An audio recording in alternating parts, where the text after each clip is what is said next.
이 시간 우리가 나눌 은혜의 말씀은 출애굽기 3장 14절 말씀입니다. 출애굽기 3장 14절 말씀 다 같이 봉독하시겠습니다. 하나님이 모세에게 이르시되 나는 스스로 있는 자이니라. 또 이르시되 너는 이스라엘 자손에게 이같이 이르기를 스스로 있는 자가 나를 너희에게 보내셨다 하라. 아멘. 오늘 말씀의 제목은 내 존재에 대한 정의라는 제목으로 말씀을 나누고자 합니다.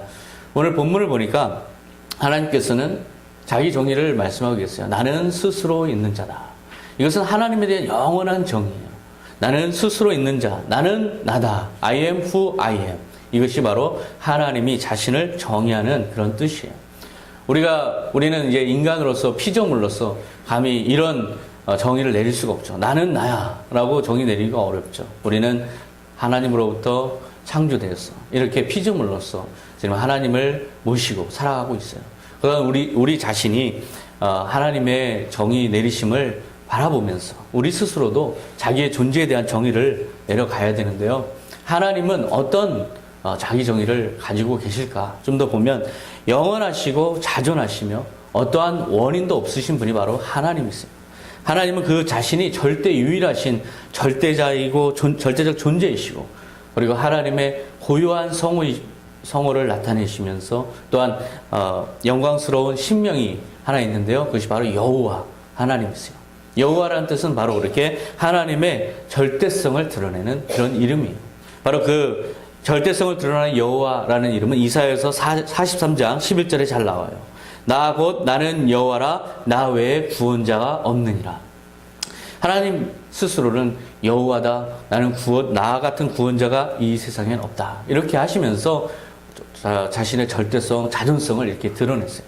하나님의 존재에 대한 정의를 우리가 바라보면서 우리 인간들은 어떤 삶을 살아갈까 보면 우리들도 역시 우리 스스로 정의 내리는 걸 좋아하는 그런 사람들인 것 같아요. 우리가 하나님의 형상을 닮았기 때문에 날마다 순간마다 나는 어떤 사람일까? 우리가 사람들과 어울리면서도 나는 누구야? 나는 어떤 사람이야? 라고 얘기하기를 좋아하는 그런 우리 습성이 있어요. 그런데 대부분 자기 자신을 정의 내릴 때 그 정의를 보면 그저 보이는 대로 정의 내리는 게 많아요. 자기의 직업에 입각해서, 자기의 어떤 외모에 입각해서, 자기의 지위에 입각해서 나는 어떻다라고 얘기하는 게 많은데, 사실상 그런 정의에만 국한되면 안 되고 거기에만 머무르면 안 되고, 사실은 자기 자신에 대한 깊은 성찰을 통해서 나는 어떤 존재인가, 나는 어떤 주체성을 가진 사람인가를 정의할 줄 알아야 되는데, 그러한 단면을 보여주는 하나의 그 인물이 바로 언론인 손석희라는 분이에요. 그분은 제가 한번 어느 프로에서 봤는데, 당신은 정치적으로 어떤 입장입니까? 라고 하는 질문에 나는 진보도 아니고 보수도 아니고 저는 휴머니즘입니다. 이렇게 이야기하는 걸 들었어요. 언론인으로서 자기를 어떻게 소개하겠습니까? 했더니 저는 가장 인간적인 한 언론인으로 남고 싶습니다. 그렇게 자기 자신에 대해서 정의 내리는 걸 봤어요. 이것은 직업적인 정의에 그치는 정의가 아니에요. 이것은 자기가 단순히 직업적으로 한 언론인으로서 어떤 인물이다라고 하는 정의가 아니라 그걸 넘어서서 자기 존재에 대한 정의예요. 나는 인간적인 사람이기 원합니다. 내 스스로 나는 인간적인 그런 사람으로서 살고 싶습니다 하는 그런 정의를 가지고 그렇게 활동하는 그분을 볼 때 이렇게 자기 정의가 투철한 사람, 그런 자기 정의를 분명한 자기 정의를 가진 사람이다 보니까 어떠한 위협에도 어떠한 상황에도 흔들리지 않고 자기의 길을 꿋꿋이 가는 그런 모습을 볼 수가 있어요. 역사적 인물 중에서 테레사 수녀, 정말 우리에게 감동을 주는 분이시죠. 유고슬라비아의 마케도니아 공화국에서 태어나서 캘커타 빈민가에서 빈민사역을 하셨어요. 사랑의 선교 수녀회를 창립하셔서 빈민, 고아, 나병 환자, 그 다음에 죽음에 처한 사람들을 돌보면서 평생을 못 바쳐 이렇게 헌신하신 분이에요. 그 분에 대해서 우리 인류는 어떤 이름을 붙여드렸을까요? 바로 가난한 자들의 어머니다. 그렇게 그분을 우리가 정의 내려드리고 있고, 그분 스스로도 그렇게 여기고 사셨어요. 얼마 전에 9월 4일 날 가톨릭 교회는 이 테레사 수녀에게 성인의 칭호를 부여했어요.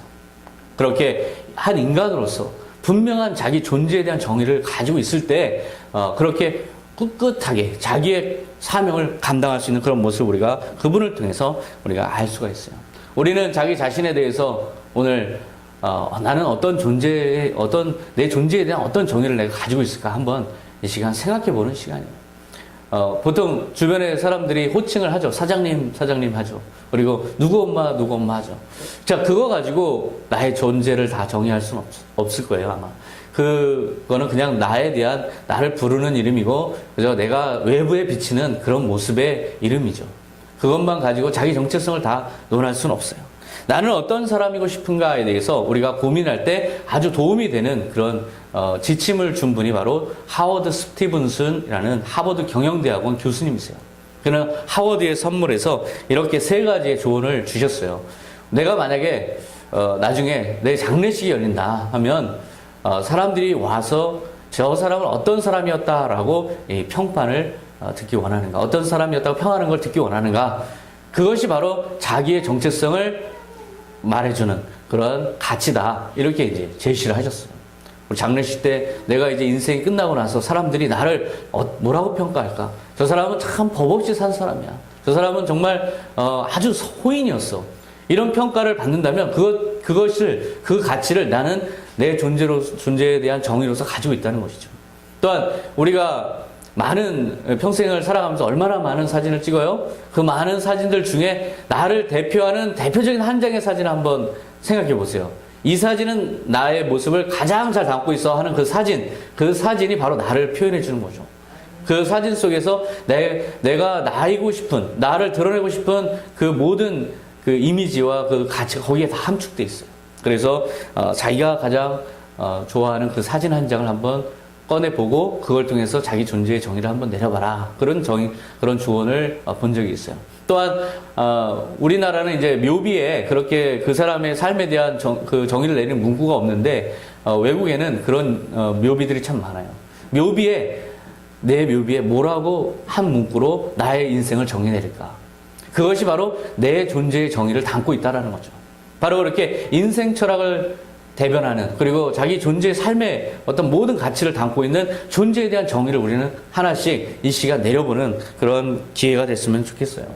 우리가 단순히 살아가면서 내 직업으로 나를 정의 내리고 외모로 자기를 정의 내리고 사람들이 나를 평가하는 대로, 사람들의 생각대로 나를 정의 내리고 이런 걸 벗어나서 자기의 자신에 대한 존재 가치에 대한 진지한 성찰을 거쳐서 자기 정의를 내려야 되는데 그렇지 못한 우리 현대인들을 볼 수가 있어요. 지난주에 우리는 아주 충격적인 한 사람의 자살 소식을 들었어요. 바로 그 하일성 씨죠. 아주 유명한 야구 해설가고 우리 국민들에게 아주 익숙하고 정말 국민 해설가였어요. 이분에 대해서 모든 사람들은 아주 명야구 해설가였다. 다 이렇게 정의를 내릴 거예요. 근데 그분은 자기 삶에 대한 정의를 나는 이렇게 내립니다. 나는 이렇게 내리고 싶습니다. 라고 얘기한 적이 있어요. 베이징 올림픽 때 우리 야구팀이 거기서 금메달을 땄죠. 우승을 했어요. 그때 그 대표단을 이끌고 간 단장이 바로 이 하일성 씨예요. 그래서 공항에서 기자들이 이 소감을 당신의 소감이 어떻습니까? 그랬더니 그분이 하신 말씀이 제 묘비명에 베이징 올림픽 금메달을 딴 야구팀 단장이었다고 좀 써주세요. 라고 할 정도로 그렇게 자기가 얼마나 기쁜지를 얘기했어요. 그렇게 야구인으로서 그리고 야구 해설가로서 국민의 사랑을 받는 그 존경스러운 인물이 왜 자살을 했을까? 저는 그것에 대해서 참 씁쓸한 마음으로 생각을 했어요. 왜 자살을 했을까? 그리고 뭐 사기 혐의로 피소가 되고 정신적 고통을 겪었다고 하지만 그것이 자살을 할 정도인가? 우리가 인생을 살다 보면 좀 열심히 살다 보면 한 번씩 그런 일을 당할 수도 있는데 그거 가지고 이렇게 자살할 정도인가? 가만히 살펴보면 과연 자기에 대한 존재의 정의가 있었는가? 사람들이 바라보는 그런 정의로 자기를 바라보고만 살았을 뿐 자기 자신의 삶의 가치를 담은 존재의 정의를 분명히 붙들고 살았을까? 그거에 대해서 제가 좀 질문을 던지게 됐어요. 그렇게 우리가 살아갈 때 자기 자신의 존재의 정의를 그냥 외적인 거, 보이는 거, 직업에 의한 거, 사람들이 말하는 거 이걸 기준으로 한다면 언제든지 내 존재에 심각한 타격이 있을 때 우리는 자기 자신을 잃어버릴 수가 있어요. 자기 자신을 상실할 수가 있어요. 얼마든지 누구든지 그런 자살의 유혹에 넘어가지 않으리라는 보장이 없어요. 하지만 분명한 자기 정의를 가지고 산다면 어떠한 상황이든지 우리는 자기의 정의를, 자기 삶의 가치를 지키면서 살아갈 수 있는데 가장 위대한 자기 정의는 무엇일까? 그것은 바로 영원한 하나님의 기초에서 십자가에서 예수님이 우리를 위해 흘려주신 보혈의 은혜의 기초에서 십자가의 기초에서 그 예수님과 하나님과의 관계 속에서 정의를 내릴 때 영원한 기초 위에 우리의 정의를 내릴 때 그것이 바로 진정한 정의 아닐까. 우리가 흔들리고 가변적이고 얼마든지 떨어질 수 있는 보이는 것들을 보이는 가치에다가 근거를 두고 자기 정의를 낼 때는 그것이 상실될 때 자기 자신의 존재마저도 상실될 우려가 있어요. 하지만 영원한 하나님의 반석 위에, 말씀의 반석 위에, 그리고 하나님과의 관계 속에서 내 정의를 내릴 때 그것이 진정한 정의고 영원한 정의고 흔들리지 않는 정의라는 것이죠. 구약 성경에 보면 사울이라는 인물이 나와요. 이 사울은 하나님을 잘 모르고 살았던 사람이에요. 하지만 하나님께서 이 사울을 들어서 잃어버린 암나귀를 쫓아서 헤매고 있는 사울에게 사무엘을 통해서 이스라엘의 지도자라 이렇게 위임해라, 그렇게 임명해라 라는 명령을 내리셨어요.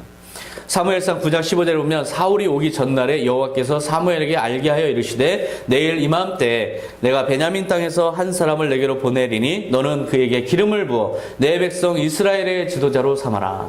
그가 내 백성을 블레셋 사람들의 손에서 구원하리라. 이렇게 하나님께서 이 사울에 대해서 내 백성의 지도자로 삼아라, 내 백성의 지도자라는 그러한 직위를 주셨고 또 그런 정의를 내리셨어요. 그래서 이 사울은 인생에서 아주 위대한 영광스러운 그 자기의 직분을 받았는데 바로 이스라엘 역사상 최초의 왕이 된 것이죠. 바로 그런 영광스럽고 명예로운 그리고 권력이 있는 그런 칭호를 받았으니 이제 분명한 자기 정의를 가지고 사울이 하나님 앞에 순종하면서 살았을까? 그렇지가 않아요. 사울은 자기가 왕이라는 그 직업적 정의 외에는 더 이상 한 걸음도 나아가지 않았어요. 하나님 나를 기름 부으셨고, 하나님 나를 선택하셨고, 이것이 너무나 영광입니다. 저는 하나님의 종입니다. 하나님의 영광을 위해서 살겠습니다. 저는 하나님의 종으로서의 완전한 자기 정의를 가지고 있습니다. 라는 그 존재 정의에 이르지 못했어요. 그냥 왕으로서 자기 자신을 정의했을 뿐, 직업으로서 자기를 정의했을 뿐, 그 이상을 나아가지 못했어요. 그래서 나중에 다윗이라는 아주 뛰어난 인물이, 능력 있는 인물이 자기의 자리를 위협하는 듯한 그러한 모습을 보였을 때, 그리고 그렇게 능력 있는 모습을 보였을 때 그는 두려움을 느껴요.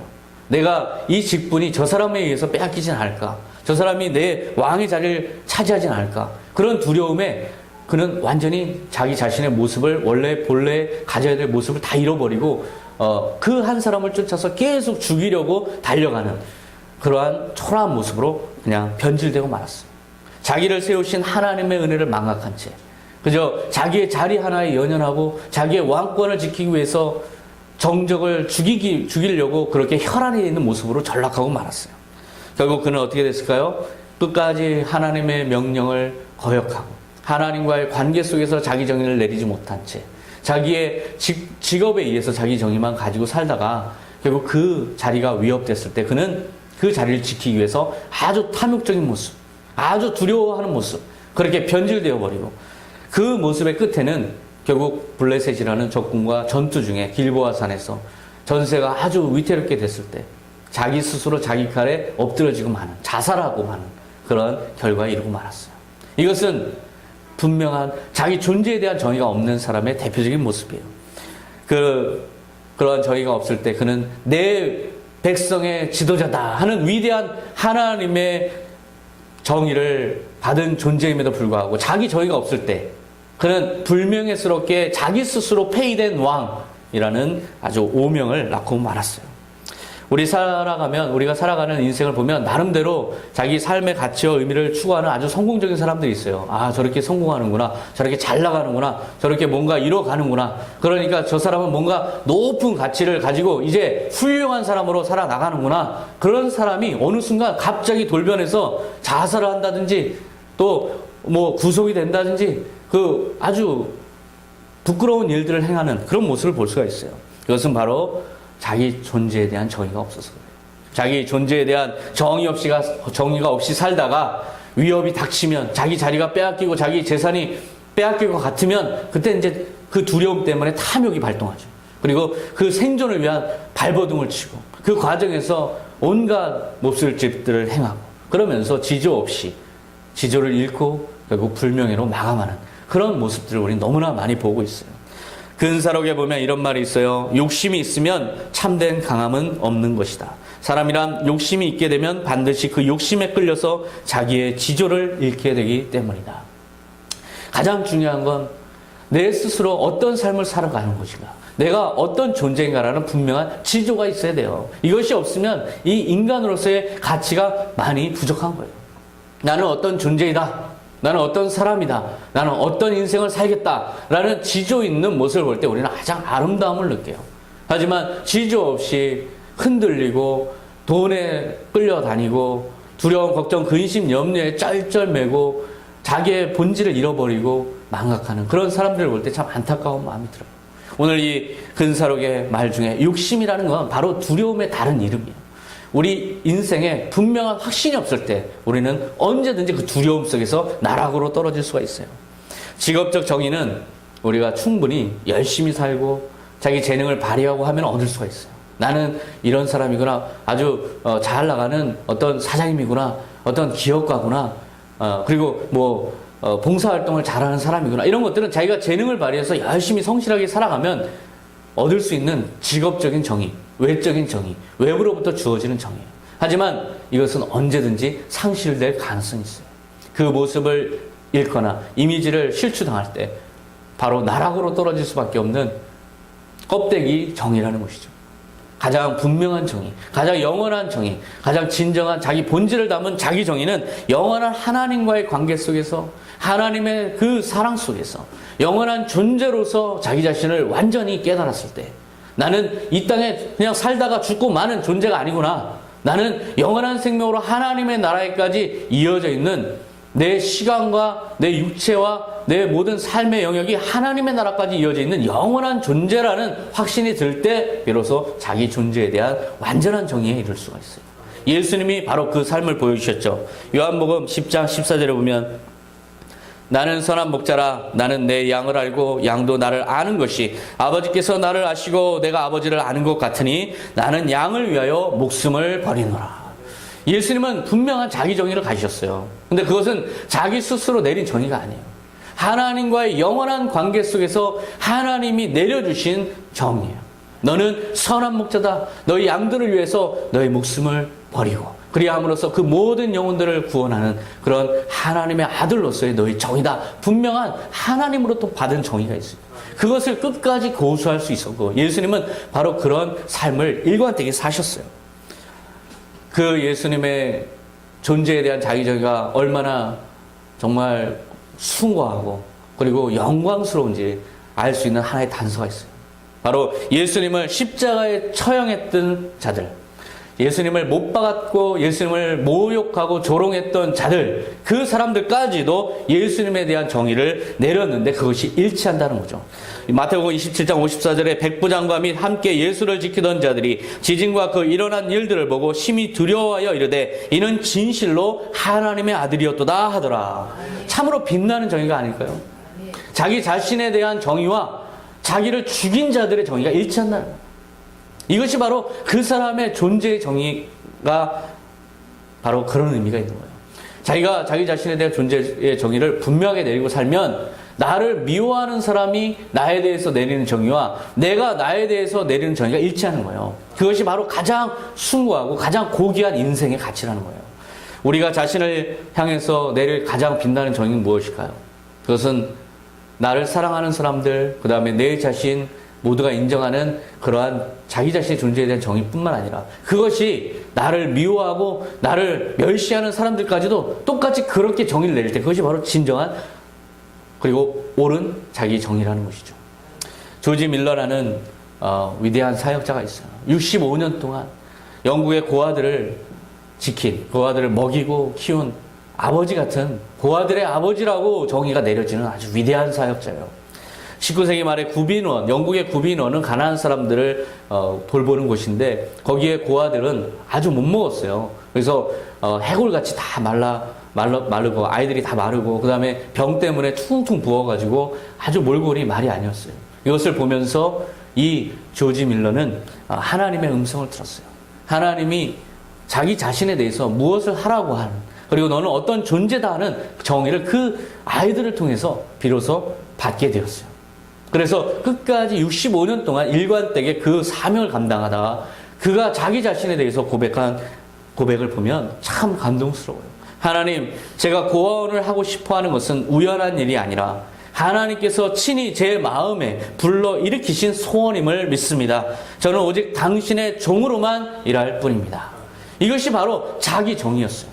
그 조지 밀러를 바라본 사람들도 동일하게 저 사람은 진정 하나님이 감동해서 일한 하나님의 종이구나 인정했을 거예요. 자기 자신도 인정하고 그 아이들도 다 인정하고 그 다음에 자기에 대해서 고깝게 보던 사람들도 다 인정하는 동일한 자기정의, 그것은 바로 하나님의 종이구나. 그러한 분명한 자기정의를 끝까지 지킨 그러한 인생을 보면 참으로 위대한 사람, 참으로 자기정의를 투철하게 가진 사람, 존경스러운 사람, 그렇게 우리가 평가를 할 수가 있는 거죠. 우리는 어떤 자기정의를 가지고 살고 있나요?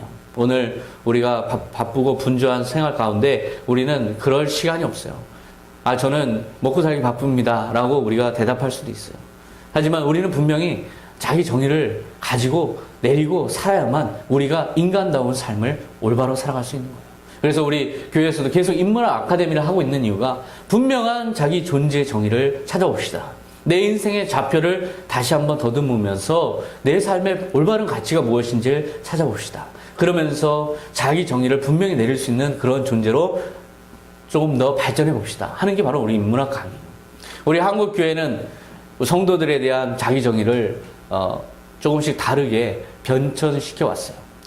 과거에 장로교 신앙에서 제가 경험했던 것은 우리는 죄인이다. 나는 죄인이다. 나는 하나님 앞에서 죄인이다. 이런 죄인의식이 많이 있었어요. 그래서 내 자신은 항상 저는 죄인입니다 하면서 시작을 했던 기억이 있어요. 그런데 얼마 지나서 우리는 예수 그리스도의 제자입니다 하면서 제자운동이 또 한참 일어났어요. 그래서 저는 예수님의 제자입니다. 예수님을 닮아가는 자입니다. 이런 고백들이 많았어요. 그런데 제자운동을 했던, 주도했던 많은 분들 한번 보세요. 지금 아주 부끄러운 모습들이 많아요. 그리고 어디론가 다 지금은 사라져버리고 말았어요. 이제 우리가 찾아야 될 예수 그리스도의 그러한 은혜를 받은 자로서 자기 정의는 무엇일까? 예수님이 직접 우리에게 자기 정의를 이렇게 내려라 라고 말씀하신 구절이 있어요. 누가복음 12장 42절에 보면 주께서 이르시되 지혜 있고 진실한 청지기가 되어 주인에게 그 집 종들을 맡아 때를 따라 양식을 나눠줄 자가 누구냐? 주님께서 찾고 계신 자기 정의, 예수 그리스도를 믿는 사람의 자기 정의, 그것은 바로 지혜 있고 진실한 청지기예요. 주님께서 찾고 계신 자기 정의예요. 이것을 우리가 새롭게 우리 자신에 대한 정의로 가져야 될 때라는 것입니다. 누가복음 12장 43절에 보면 주인이 이를 때 그 종이 그렇게 하는 것을 보면 그 종은 복이 있으리로다. 내가 참으로 너희에게 이르노니 주인이 그 모든 소유를 그에게 맡기리라. 주님께서 그런 자기 정의를 가진 자를 신뢰할 수 있다고 직접 밝히셨어요. 그 모든 소유를 그에게 맡기리라.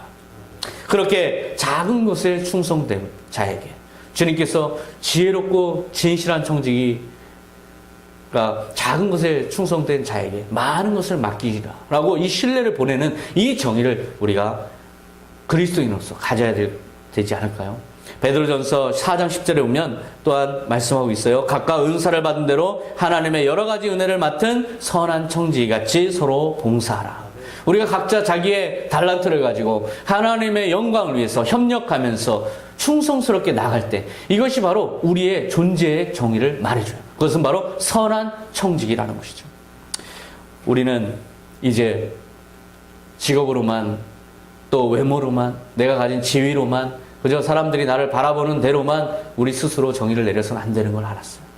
그렇다면 우리는 이제 새로운 정의가 필요한데 보다 본질적이고 보다 내 주체성을 잘 드러내는 분명한 정의가 필요한데 그것은 나 스스로 내려서는 안 돼요. 그것은 바로 영원하신 하나님, 그 다음에 우리를 구원하신 예수 그리스도의 십자가 앞에서 그 관계 속에서 정의를 내려야 되는데 예수님이 우리에게 주시는 정의는 너는 선한 청지기다. 이 정의를 우리에게 내리시는 거예요. 이 정의를 우리 모두가 공유했으면 합니다. 삶을 살아가는 것, 선한 청지기로 주님을 섬기면서 살아가는 것, 이것이 가장 가치 있고 주님께서 인정하는 인생이라는 것을 주님은 말씀을 통해서 우리에게 전해주고 있어요. 직업적인 정의를 우선시할 때는 그것이 만약에 깨졌을 때, 이미지가 깨지거나 내 직위를 잃었을 때 우리는 내 존재가 도대체 누구인가에 대해서 대혼란에 빠질 수밖에 없어요. 방황할 수밖에 없어요. 하지만 그래서 거기에 직업적 정의 또는 외적인 정의에 나의 인생을 걸어서는 안 돼요. 내 가치를 거기다 걸어서는 안 돼요. 오직 영원하신 하나님과 예수 그리스도와 함께 그 관계 속에서 선한 청지기로서 내 자신의 정의를 내릴 때 아무리 직업적 정의를 다 잃어버리고 외모적인 정의도 다 잃어버린다 하더라도 작은 것에서 충성을 다하는 우리의 지조를 잃지 않을 수 있어요. 그랬을 때 보다 더 큰 것으로 맡기시는 주님의 은혜를 경험할 수가 있어요. 이것이 바로 우리가 공유해야 될 진정한 자의 정의가 아닐까요? 우리 모두는 예수 그리스도의 선한 청지기로서 분명한 자기 존재의 정의를 가지고 그렇게 살아가는 그러한 우리 모두가 되기를 축원합니다. 기도하겠습니다. 하나님 아버지 감사합니다.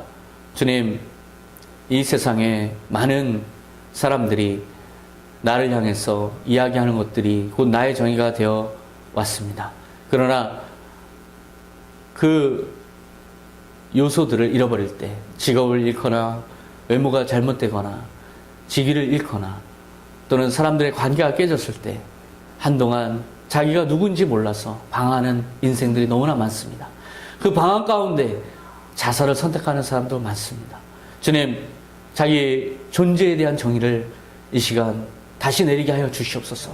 바로 이 영원하신 예수 그리스도 앞에서 예수님과의 영원한 관계 속에서 하나님의 나라의 백성으로서 선한 청지기로 자기 정의를 내리기 원합니다. 주님, 이러한 자기 정의를 우리가 공유하게 하여 주시고 선한 청지기로서 주님 앞에 바로 서게 하여 주시옵소서. 이러한 정의를 품는 우리 모든 선한 청지기교회 성도들 다 되게 하여 주시옵소서. 감사드리며 예수님의 이름으로 기도하옵나이다. 아멘.